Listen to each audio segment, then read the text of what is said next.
Hi, my name is Maisa and I'm 21 years old. I was born in Houston, Texas, and right now I'm living in New York studying to be a teacher at NYU. Around the city, I like to walk, I like to go to the restaurants with my friends, and I really love to go to the pier. I decided that I wanted to be a teacher in high school. I had just started working at Kumon, which is a reading and math center for young kids. My friend actually got me the job, and when I started working there, I was just a grader. But then when they moved me up to be a tutor, just getting to interact with all the kids and like helping them learn, it was such an amazing experience, and I just knew I wanted to continue to do it. He came after, actually. So when he came along, I was extra excited, and just getting to be with him now that he's like 5 years old and really curious about everything, it's been a blast. Education is being passionate and learning something new, and it's so fun. Like being at public schools here in New York, because I'm student teaching, I got to work with the first grade class and I got to watch them learn how to read and write. It was such an amazing experience, like watching how their learning progressed from the beginning of the year to the end. But he was a great kid. He just had a few behavioral problems, and he had a paraprofessional working with him.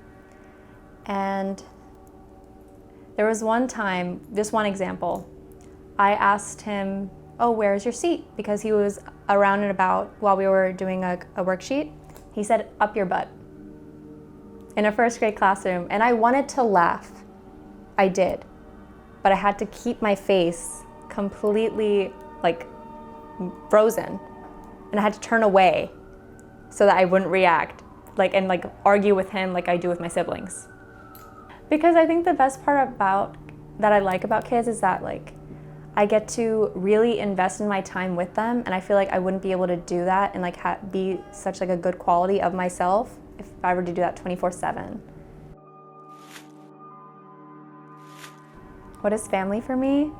Family for me is love, support, happiness, comfort. My family is the best part. I live with my dad, my stepmom, my older brother, my little sister, my little brother, and my grandma in Houston. And I miss them so much since I moved here. I thought moving here, after graduating high school, I was gonna enjoy the freedom and wanna do this and that, and I spent most of my time here just missing them. So my definition of family before I met my stepmom and her family wasn't great. I feel like her inclusion into our family and everything that she brings, it was her family who brought the love and the comfort and just so much happiness because we're Muslim. My dad, my sister, and I, so we never grew up having Christmas. But because my stepmom is Mexican, and along with her entire family, we got to celebrate it the first time when I was around, I think 15 or 16, and it was actually the best experience of my life. It was so much fun, and now it's my favorite holiday. It was so much fun. Because we were young at the time, the entire family got us gifts, and I think it's a part of Mexican tradition, but they celebrate on the 24th at midnight. So on the 24th at night, the family will come over, we have tamales, we have just a bunch of food, and then my uncle will make a bunch of meat on the grill. So we'll eat, we'll laugh, we'll drink, we'll just have a good time, and then as soon as the clock strikes 12, we open gifts, all of us all together in the living room, and it was so much fun. My dad got me a bunch, this entire, I think it's an advent calendar, I think that's what they're called, and they were all filled with Harry Potter socks, and I was so happy to get the gift. I'm actually wearing them right now. They have Dementors. This is one of the pair. It's a bunch of little Dementors on them. We have Eid, which actually it just passed. So on Eid, the way I would always describe it to my non-Muslim friends is saying that it's Muslim Christmas.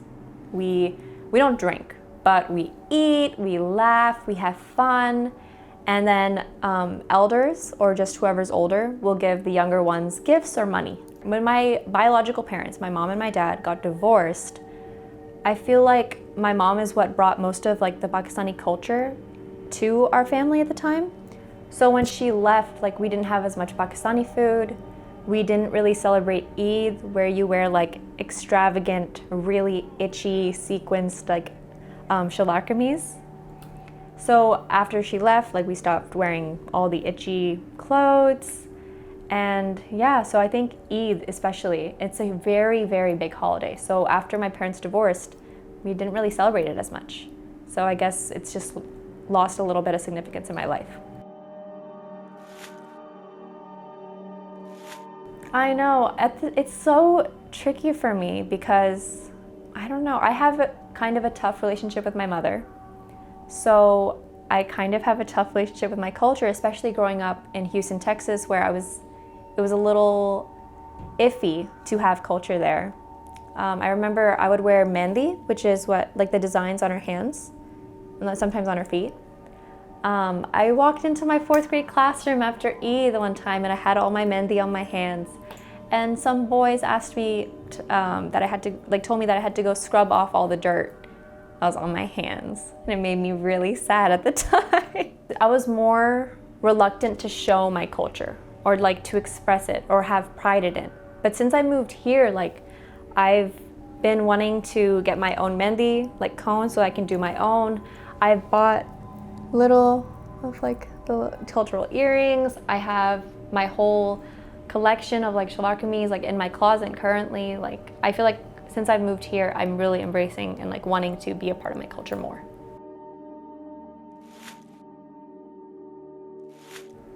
Okay, I'm actually so afraid of death, and it's because of a nightmare I had. I think it was after I graduated high school, so about how many years? 4 years ago or so.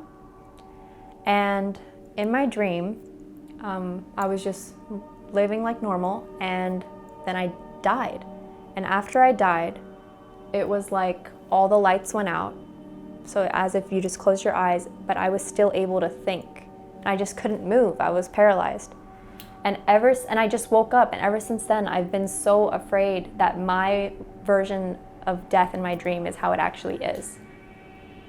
I'm so scared. It has to do with death. I'm really so unable to comfort someone over death or to talk about it, because I've been so fortunate to not have anyone in my family die, and I've never been to a funeral. So anytime someone close to me or just a family friend, someone in their life has passed away, I don't know what to do. I don't know what to say. And the whole part of it just makes my skin crawl. I don't know how to do it. I don't know what to say. Everything, sorry for your loss. That sounds so awful. I know, I would hate if someone said that to me. I feel like I would just want everyone to leave me alone.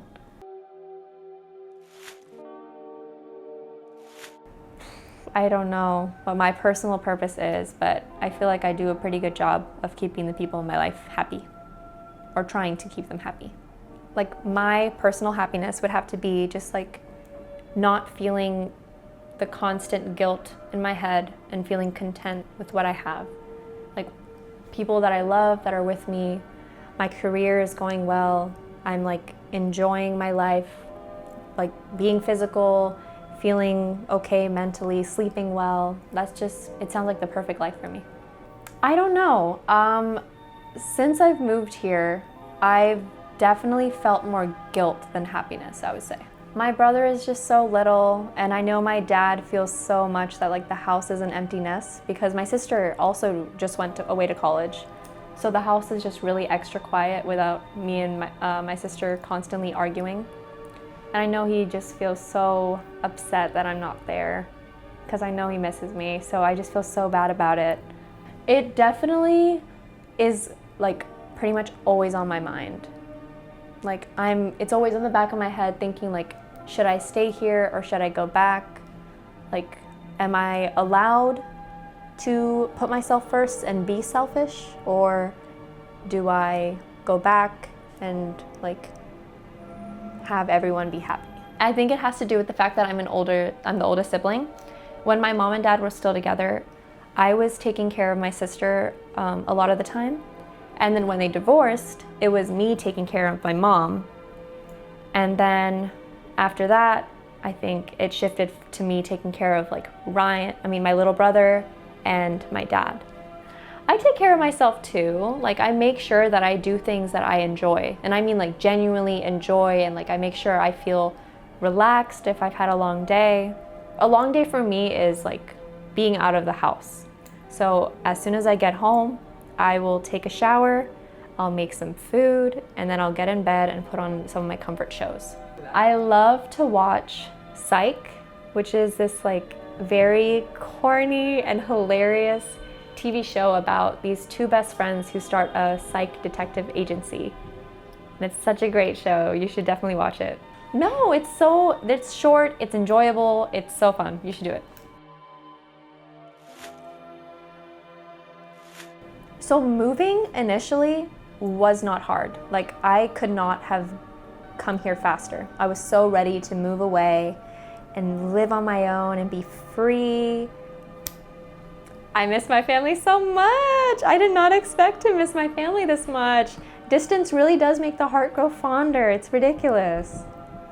Culture-wise, it's definitely like a shock, like how New York is. I had to adjust like immensely.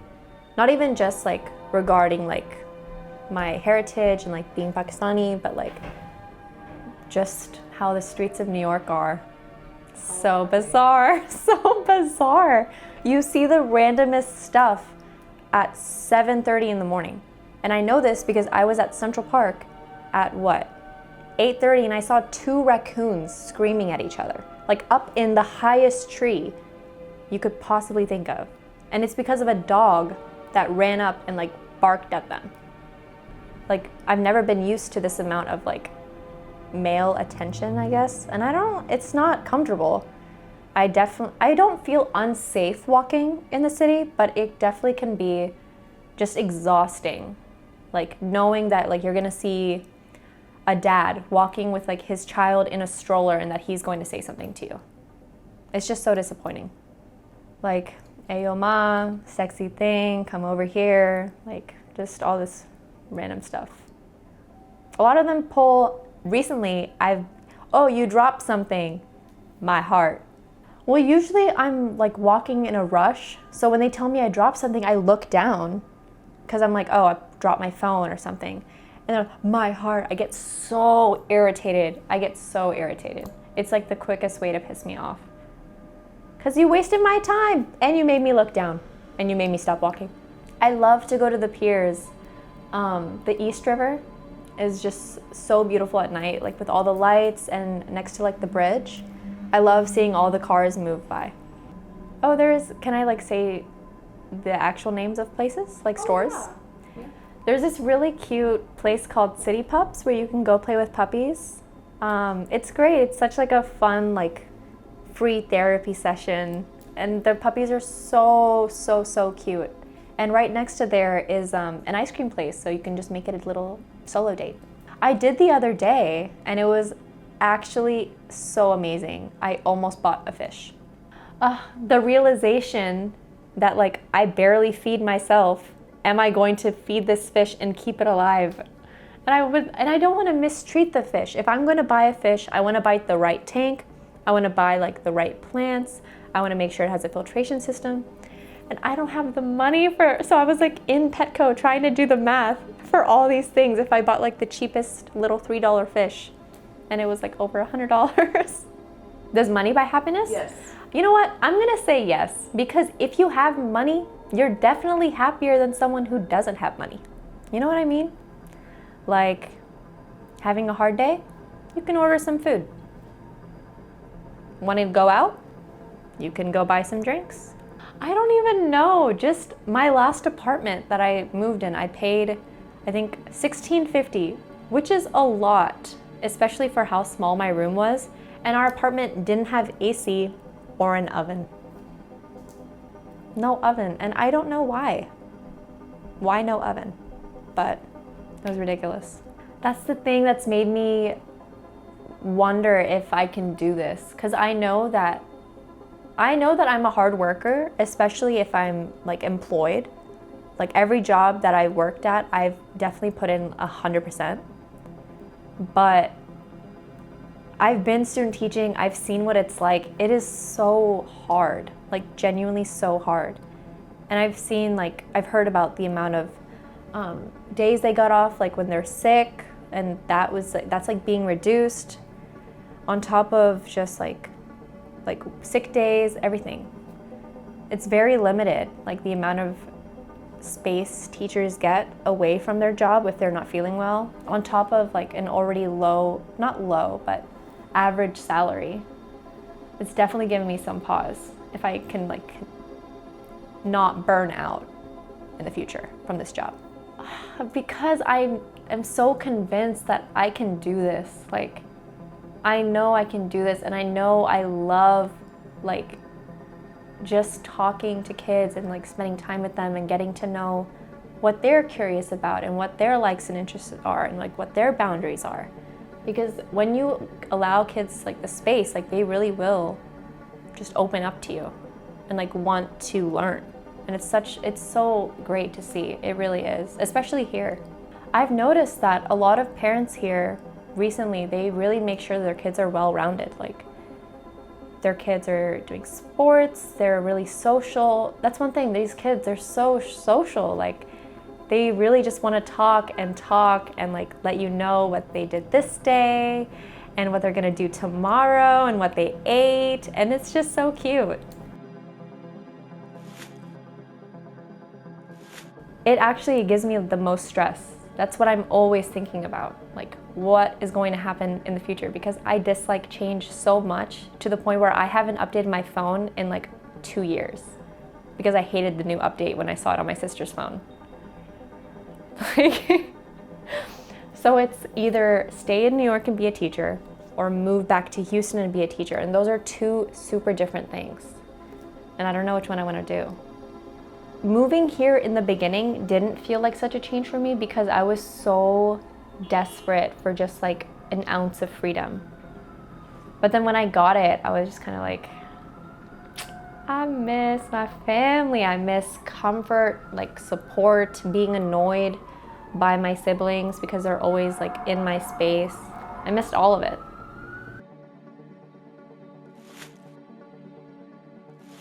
Freedom for me is being able to do as I please, like my way, my thinking, my choice.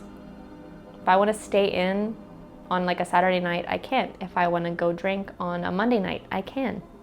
Honestly, I love being able to like do my own thing. That's like one part about it. Like I do love my freedom, but I just at the same time, like I feel so bad that I'm not there for my family. It's like I'm living such a great life here, but they miss me. It's like at their expense. So I feel like I'm being selfish. I don't know. I don't like making my problems other people's problems. Like I feel like that's also just like, it's not their burden. It's not their problem. Like if I know that I can handle it myself and it isn't like a dire need where I need someone's like comfort or attention, like I know that I can handle it myself. Okay, I've been told that I do struggle with this, and I'm trying, I am, and I've gotten better about it. Like now, if I'm like sad or crying, like I'll call my boyfriend or I'll call my sister, or I'll just wipe off the tears real quickly and I'll FaceTime my dad so I can see my little brother. And it immediately just cheers me up. I cry like a baby, by the way. That's why I don't feel the need to cry people every time. Call people every time, because I cry so often. Yeah, when like your throat gets heavy and like everything and your chest gets heavy, yeah. I know, at that point I just like, stop, give me a minute. Yeah, we have freedom of choice. I could open up the window and yell whatever word I want. I feel like we definitely have freedom of choice. There's definitely some things that are outside of our control, like, but that's normal. Like I do have to take these specific classes to get my major, but I could also choose to just not take that major, you know? Like at the same time, if I'm unhappy with one certain thing, like where I feel like I don't have a decision, I could loophole it. So when I first moved to New York, I was, I think, 18, 19? And I was so obsessed with my newfound freedom that I made such a stupid decision, and I regret it so much. I went to a guy's apartment just from a dating app, and I proceeded to have 8 shots of vodka in 30 minutes. I did not know how to drink. I do now, but I blacked out. And when I woke up, I was in the hospital in Brooklyn. And it was so disorienting. Sorry.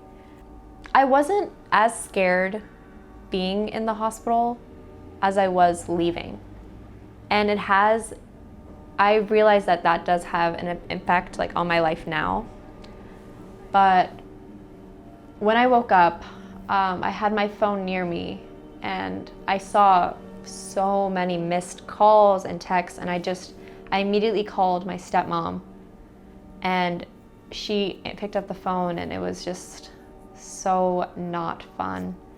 But my family flew in on the earliest flight to see me. I left the hospital. I was completely fine, by the way. This was not like severe or anything. I was completely fine. I took an Uber back to my dorm at the time, and I was packing up my things to go back to Houston. And I was there at home for about 2 weeks after. And I had to email all my professors, let them know that I wasn't going to be able to come to class, that I had an emergency. And I honestly didn't realize how much that event affected me until I had to go to the ER with my boyfriend. Recently, he had, I don't know what it was, but it was just like an allergic reaction or something. So we went to the ER, and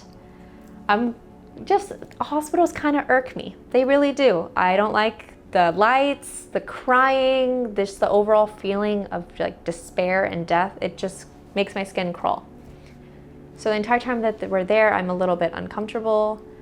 And then he's all fine. And as we're leaving the ER, like on the walk home, I just like start crying, like silent tears. Like I just feel so awful. And I realized it wasn't me being at the ER that affected me. It was me leaving, because at the time I didn't have my glasses. I was still hung over for like the next 2 days, and I threw up in my Uber, which was so much money. It was so much money. But so on the walk home from the ER, like I was just bawling. And I didn't realize that, I didn't know that something like that and such a stupid mistake or something that I regret could affect me now, 2 or 3 years later.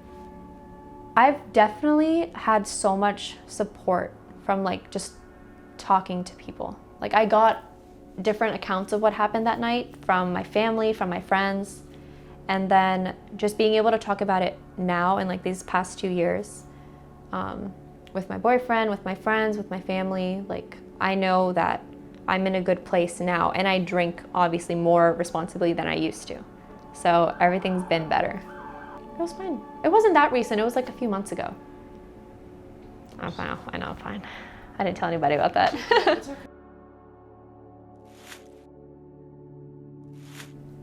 Friendship is just such a strong bond for me. Like I don't really like to do acquaintances or just like passive friendship. I feel like my closest friends, like I really feel so strongly attached to, loyal, love. I love my friends. Like they're some of the best people out there. And it's just knowing that you have someone in your corner. Like I know that I can rely on my friends. If I get locked out, I know I can call up one of my friends and be like, please let me stay the night.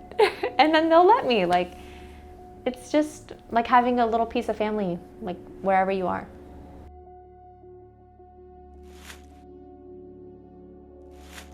Okay, so I know I said I was Muslim, but I'm like barely Muslim. Like I'm Muslim by association. Do I believe in God? I don't know. That's such a tricky question. Like I definitely feel like there's no way that we're the only ones here, like existing. Like how could that be possible? All of the planets, all of the galaxies, the universe, and we are the only like animate people, like beings? That's not possible. There's no way. And there's like so many different records of just everything. Like there's so many coincidences.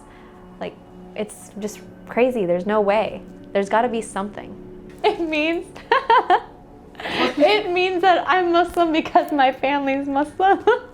At Thanksgiving, there were 2 different types of what's the word? Of like, what kind of food was it? It was stuffing. There were 2 different kinds of stuffing. There was a turkey stuffing and like a pork stuffing. My dad thought I grabbed the pork stuffing and I knew I had grabbed the turkey one. And he just tossed the whole thing. He really does not play when it comes to that kind of stuff, like to eating pig. And no Muslim does. They really don't. No tattoos. No, not that I follow, that like my dad follows. But I asked him, I was like, would you rather me eat pig or get a tattoo? He was like, oh, no, neither. Why would you ask that? And it was so funny. I've been wanting to get a tattoo, but I'm so indecisive. I don't know what. I was thinking maybe getting something matching with my sister.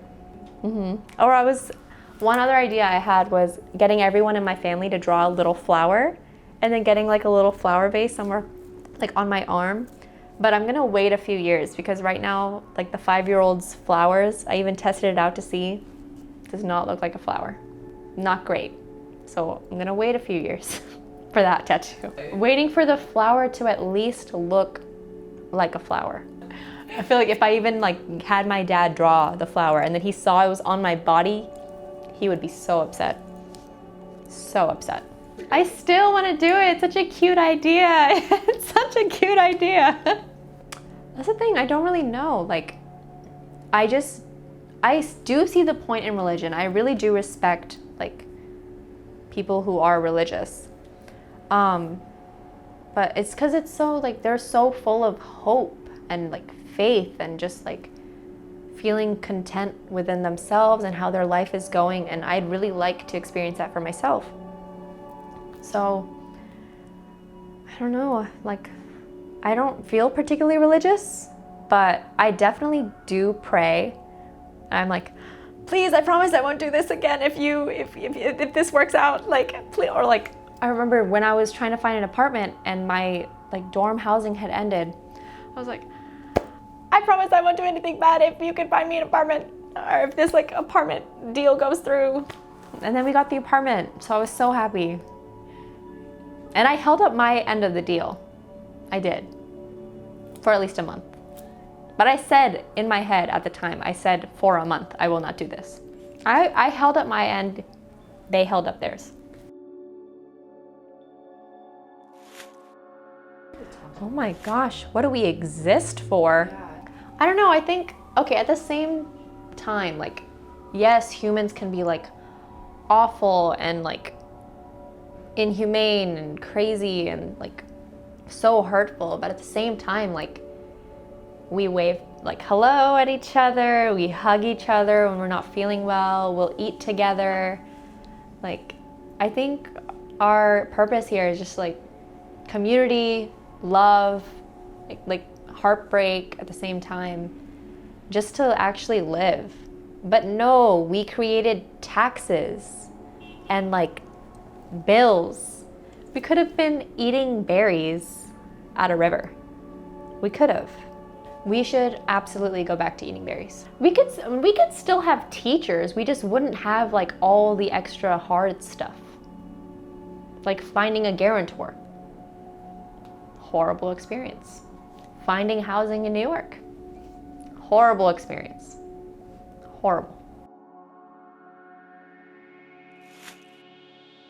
Okay, progress is not linear, and it's so upsetting that so many people think that if they regress a little bit or fall back or aren't at their 100%, that they're a failure. Like, no, everyone needs to pause, take a minute, recoup, and keep it moving. Like, I regress all the time, but at the same point, like, I'm still at a better place in my life than I used to be. You gotta see if you'd continue as you were or if you're gonna do things in a different way.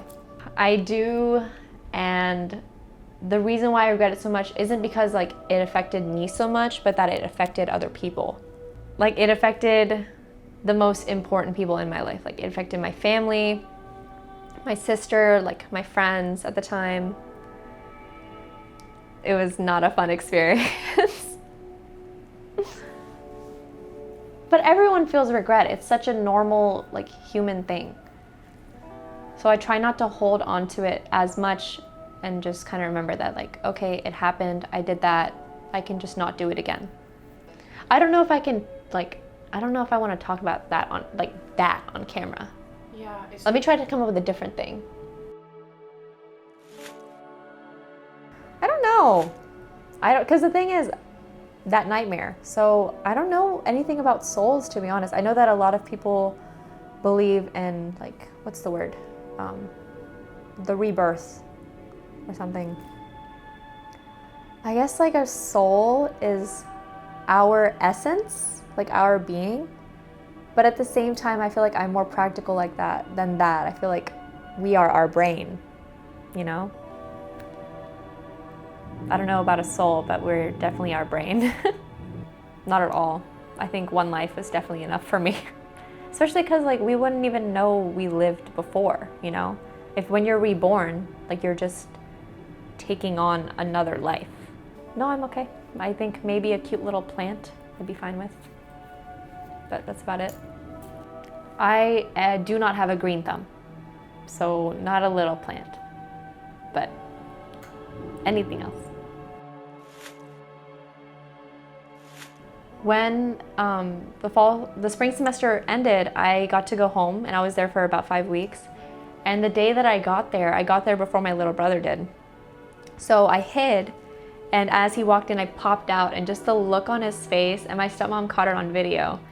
So freaking cute. He, like, ran up into my arms, pulled my hand, and immediately went, "Play? Like, can we go play?" Like, to go upstairs. And we played literally for like 7 hours straight. It was so much fun. I don't know. When I visit Pakistan, they know I'm American, you know? You can just kind of tell. Like, my accent, like when I speak Urdu, it isn't traditional. Like, you can tell it's very Americanized. The way I dress, the way I talk, it's not formal. And they learn British English over there. So all my cousins, and I have a lot of cousins, they all have a little bit of, like, their accent, and, like, they all make fun of my Urdu every time I go visit. They say I sound like a 5-year-old. I mean, it's always, like, lighthearted, and I just make fun of them back for, like, other things, so. No, when she first moved, I remember feeling just, like, can I even say this? What if she finds this video? I just remember feeling relief and peace when she left. And I go back to visit, like, often, you know? So, and she comes here too. I do feel a little bit disconnected from culture, like, since she left, but it's not, like, in a way where I'm upset about it. It's just in a way where, like, oh, I wish I had a little bit more of this. Like, I do wish I knew how to speak Urdu, like, a little bit better. You know, like, I wish I was able to hold a conversation, like, actually, like, with an adult. But it's a little harder now that I'm older. My mom and I had a very complicated relationship when I was younger. I was definitely more of the caretaker than she was, I would say. That's the thing, she left a few different times. So I would say, like, maybe late middle school to, like, early high school is, like, when she left. I think, I don't know. You know what? I do think part of it, because I didn't have as much of a childhood, I do definitely think I, like, divulge myself into my more childish interests now. And especially, like, the way I act when I'm around kids. I act very, very goofy, silly. I'll act more animated with them. And it's just fun. It's so fun. And I love, like, I do, like, divulge my, like, childish interests more now. I have dinosaurs, stuffies, and I have this shark vase that I just got from a thrift store. It's gorgeous. I love it. It's my favorite. I don't know. Like, I look at, like, because, listen, I babysit, I go to work, but then I can clock out. I can go home. I can't actually imagine having to devote 100% of myself to other people 24/7. That sounds so awful. And it's also like having kids, you need support. And then for that, you need to pick the right partner. And I've heard so many horror stories of like women with their husbands and their husbands being absolute garbage. And I just don't want to end up like that. And I feel like not having kids is just one more step to avoiding being miserable. Love is so nice. Like romantic love or platonic love? You know what? I feel like on like a level, they all bring the same amount of like love. It's just love is like, it's safety, it's being so comfortable with like your people. It's amazing. It actually is, and it's something that I hope every person like gets to experience. Yes, I'm currently in love. It has been very, very great. After I met a guy, and we were a situationship, and then he asked me to be his girlfriend, and we've been together for almost 3 years. Almost 3 years, like 2.5 or something. It's taught me cooking for one. Like he's been teaching me cooking, so that's great. But honestly, this relationship has just taught me how to be myself again.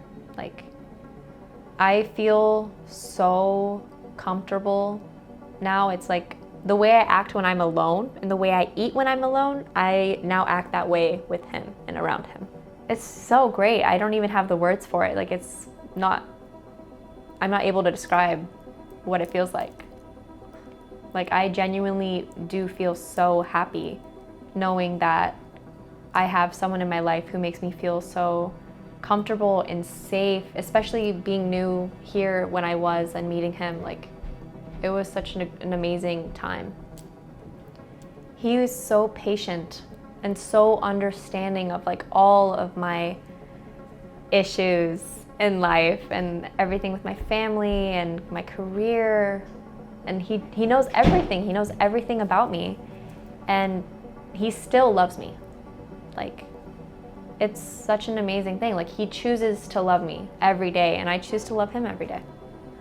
I really did have my walls up, and I know that it was because like I just know that people leave, and I knew that then, and I was so scared getting close to someone and opening up finally, and then they don't like what they see, or things go wrong and they just have to leave, and I'm left feeling so helpless and alone. And it's awful, and that's part of the risk, but it's so worth it. He's not gonna leave me, and I'm not gonna leave him. Not anytime soon, at least. Definitely communication. It is so much communication. He can't read my mind. He can't know that I wanted this at this time. Like, it's so better to just tell him to avoid all the headache and being upset for something that could be resolved in a 10-second conversation. I learned this during my time with him, that it is not worth me being upset for like 3 days. Oh, he didn't guess that I wanted to go on a picnic at Central Park, when I could just tell him like, hey, I want to go to Central Park for a picnic, so take me. And I get to go to Central Park, and we're both happy. It's so much easier. I feel statements is how to talk to people. The one change that I made since I moved here that honestly has made everything so much easier is using I feel statements. Like if anyone is upset, if I'm upset, or if they're upset with me, instead of using like a more accusatory tone, like you did this and it pissed me off and I hate it, you could just be like, I felt really upset when you did this. It made me feel, It made me feel lonely, it made me feel disrespected. I'd really appreciate if we could move forward and you not do that again. Done. That's it. And it's so much better. It's so much better. There's less feelings hurt. The issue's more likely to be resolved sooner. It's great. I tell all my friends to do it. The brightest person I know, Marie. My friend is so high energy and kind and so bubbly and so just excited to talk to people and meet new people. She's so easy to talk to, and it's so amazing. It's like actually like energizing to be in her presence because of how like happy she is. It's just so fun. It's so fun. Every time we see her, I'm like, hi, I missed you. It's great. Okay, don't judge me. The only person that came to my head is Kim Kardashian. And that's only because I don't really know famous people or celebrities like that. I really don't.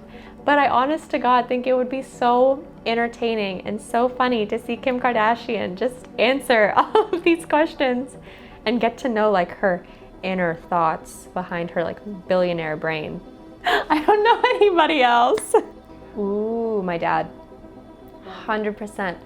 Because I know him as a parent, you know? Like I know my dad as my dad, but our parents were people too. You know, like they were kids, they were like annoying teenagers, they were 20-year-olds freaking out over like not knowing where their life is gonna end up. And then they had kids. Like all I know is the protector version of my dad, and I'd love to know like, I don't know, just what he's thinking and how he's feeling. He doesn't talk about it, but I know that he's just so sad that I'm gone. And his blood pressure is high again because he's so stressed. He's so stressed because, I mean, you have to understand, like, living in Texas is so different than living in New York. To him, here seems like utter chaos and so unsafe, and you see this and that on the news, like, it must seem so crazy from an outside like perspective. So he's just always worried that like I'm gonna get caught by some wacko and just kick the bucket. I hope not.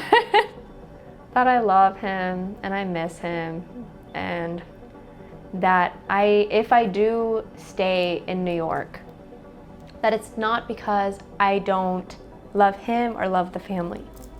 That it's just like I would like to enjoy my life here for a little bit longer. I'm crying. He always sends me articles about like the price here being so much higher than in Texas. Then like, cause cost of living here is more expensive than it is in Texas. And then he always sends me stuff like that. Like, oh, it would be better here instead of here. And so I know what his preference is. I know what my family's preference is. I just don't know my preference completely, to be honest. No, we don't really do too much mushy gushiness, but don't get me wrong, he's so loving. Like he calls me princess, he calls my brother a princess. Like he massages our heads by going like really hard like this. Like he really was and is like the best dad. Make me miss my dad. I'm gonna call him after this. I think I can't keep avoiding the conversation forever, and that I'm gonna have to tell him what my preference is eventually. But I do know that if I do choose New York, I'm gonna have to tell him word for word that I'm not trying to like run away from him or like leave him or my family, because I do miss them. I don't want him to think that like I'm bored with them, because I'm not. I love them so much.